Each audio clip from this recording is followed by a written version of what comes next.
Hello friends, welcome to all of you. I am Rajeshri Nage, assistant teacher from Bharat Vidyalay, Akola. Students, as you know that there are so many activities are included in My English book 8th standard like warming up activity, chit chat activity, English workshop, language study, appreciation of the poem.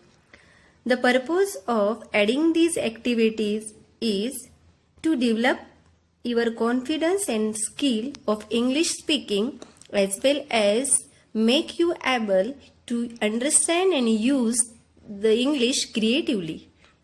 Friends, there are so many stories and poems are also included written by well-known writers and poets. So, today we are going to learn and enjoy one of the best poem.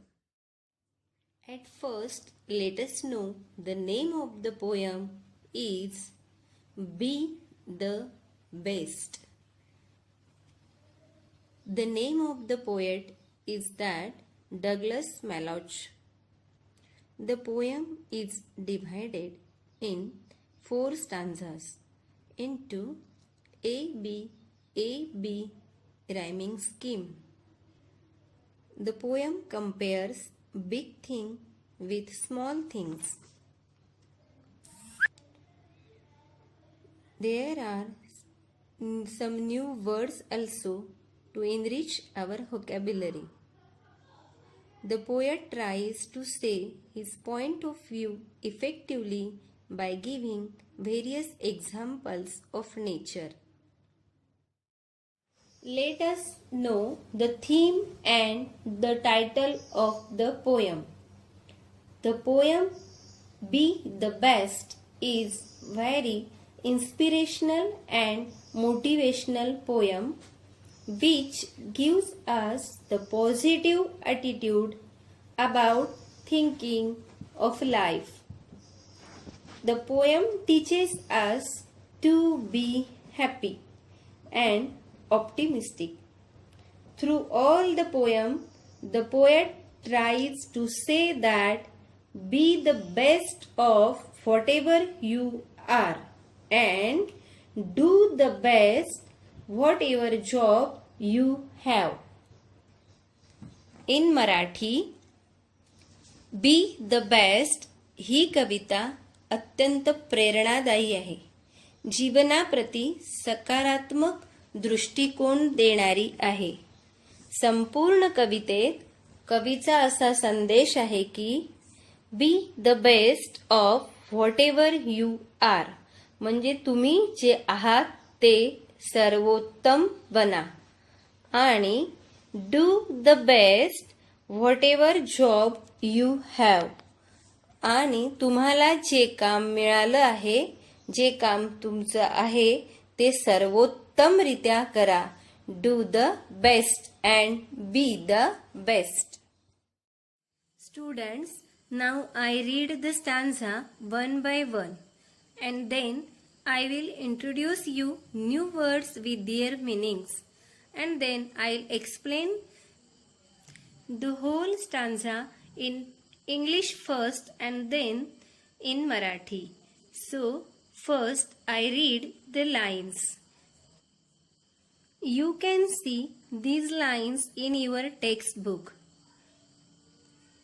and you have to listen attentively also. So, listen carefully.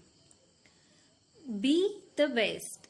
If you can't be a pine on the top of the hill, be a scrub in the valley, but be the best little scrub by the side of the rill. Be a bush if you can't be a tree. Let us know the explanation of first stanza. The poet Douglas Malloch is one of the great lover and observer of nature. The poet points out the secret of happiness throughout the first stanza by giving different examples from nature. The poet says at the very first line, if you can't be a pine on the top of the hill. Here pine. Pine is a name of tree. Such tree which grow on the top of the hill. The poet says that if you can't be a pine, there is no possibility to be a pine. It means not that you are worthy, you are useless. There is also scope. Be a scrub in the valley, but be a scrub. Scrub means small plants. The poet says that there is something to do. Be a scrub. The best little scrub by the side of the reel. Reel means a stream. And being the best little scrub, give the beauty around the reel. Then he said, be a bush if you can't be a tree. It means that if you are not able to be a tree, more strong, more tall, and having great use, then be a bush. Bush mean also small plants. If you can't be a tree, then be a bush, which also give the beauty. आता मराठीमध्ये आपण पहिल्या कडव्याचा अर्थ समजून घेऊया. सर्वप्रथम नव्या शब्दांची ओळख करून घेऊया. पाईन. पाईन म्हणजे देवदार वृक्ष, जो उंच टेकड्यांवर मोठ्या जंगलांमध्ये वाढतो. त्यानंतर दुसऱ्या ओळीमध्ये स्क्रब हा शब्द आलाय. याचा अर्थ लहान झाडे, खुरटी झाडे. व्हॅली. व्हॅली म्हणजे दरी, दोन टेकड्यांच्या किंवा दोन पर्वतांच्या मध्ये असलेली जागा. त्यानंतर शब्द आलाय रील. रील म्हणजे ओढा. आणखीन एक शब्द आहे बुश. बुश म्हणजे स्मॉल प्लांट्स, लहान झाड, खुरटे झाड. तेव्हा आता अर्थ पाहूया. कवीला म्हणायचं आहे, if you can't be a pine on the top of the hill. उंचीवर वाढणाऱ्या पाईन वृक्षाप्रमाणे तुम्ही होऊ शकत नसाल तर काही हरकत नाही. Be a scrub in the valley. दरीतील खुरटे झाड बना, छोटे झाड बना. The best little scrub by the side of the rill. ओढ्याभोवती सौंदर्य निर्माण करणारं खुरटे झाड बना. फार उंचीवर जाता येत नसलं म्हणून काय झाले, आपल्या अवतीभोवतीच्या दऱ्यांमध्ये आणि ओढ्याभोवती सौंदर्य निर्माण करणारे स्क्रब म्हणजे लहान झुडूप बना. बी a Bush if you can't be a tree. शेवटच्या ओळीमध्ये कवी म्हणतोय, if you can't be a tree. जर तुम्हाला झाडाप्रमाणे घनदाट, उंच आणि उपयोगी होता येत नसेल तर बी अ बुश. छोटे झाड बना, बुश बना, जे अवतीभोवतीच्या परिसराला सौंदर्य निर्माण करून देतं. थोडक्यात पहिल्या कडव्यात कवीला आपल्याला असं सांगायचं आहे की जर सर्वोच्च ठिकाणचा सर्वोच्च व्यक्ती जर तुम्ही होऊ शकलात नाही, कधी कधी ठरलेली उंची जर तुम्ही गाठली नाही, तर आपल्या कनिष्ठ पातळीवर आपल्याच अवतीभोवती सर्वोत्तम बनता येईल तसे काम. Now let us see the second stanza. First I'll read the lines. If you can't be a bush, be a bit of the grass, and some highway happier make. If you are a muskie, then just be a bass, but the liveliest bass in the lake.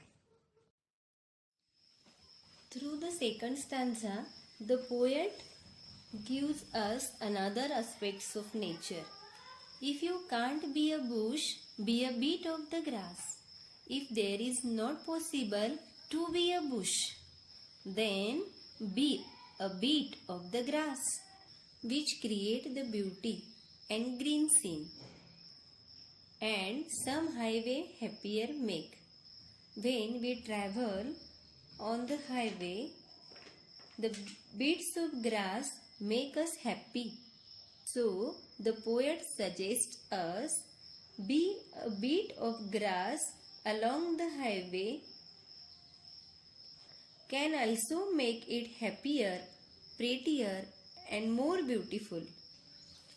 Then he says beautifully, if you are a muskie, then just be a bass. If you can't be a muskie is the name of rare and valuable fish which lives in the ocean. If you can't be a muskie, then just be a liveless bass in the lake. A bass is also a name of fish which lives in the lake. So, don't worry. If you can't be a muskie, then be a liveless bass in the lake.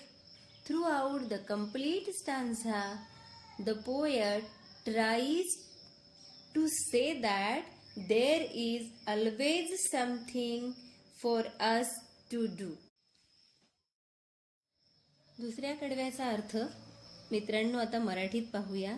If you can't be a bush, be a bit of the grass. कवीला म्हणायचंय, जर तुम्हाला बुशही होता येत नसेल, लहान झुडूपही होता येत नसेल, तर be a bit of grass, तर मग गवताचा लहानसा तुकडा व्हा. जर तुम्हाला वृक्ष होता येत नसेल तर झुडूप व्हा. जर तुम्हाला लहान झुडूपही होता येत नसेल तर गवताचा a bit of the grass. A bit म्हणजे तुकडा, ऑफ द ग्रास म्हणजे गवताचा लहानसा तुकडा व्हा. हिरवेगार आणि सुंदर दिसणारे गवत मग काय काम करेल? And some highway happier make.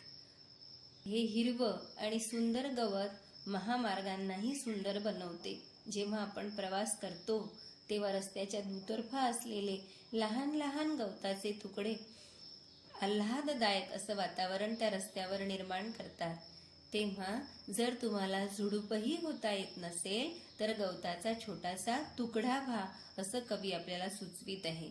त्यानंतरच्या ओळीत कवी म्हणतो, if you are a muskie then just be a bass. विद्यार्थी मित्रांनो, यामध्ये मस्की आणि बास हे दोन नवे शब्द आले आहेत.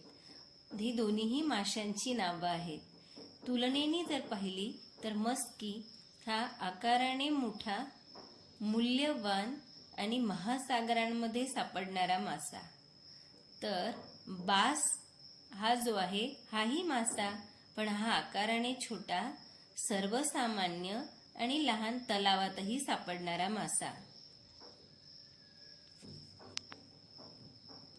या दोन माशांची नावे सांगून कवीला आपल्याला सुचवायचं आहे की जर तुम्हाला मस्की होता येत नसेल तर काही हरकत नाही, बी अ बास. तलावातील सर्वात सक्रिय बास मासा बना.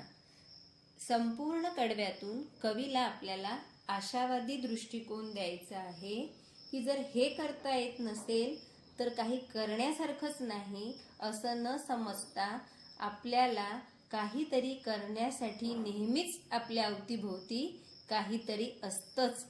त्यामुळे जे आपल्याला सहज शक्य होईल ते आपण सर्वोत्तमरित्या करण्याचा प्रयत्न करावा, हे कवीने आपल्याला सांगितले आहे.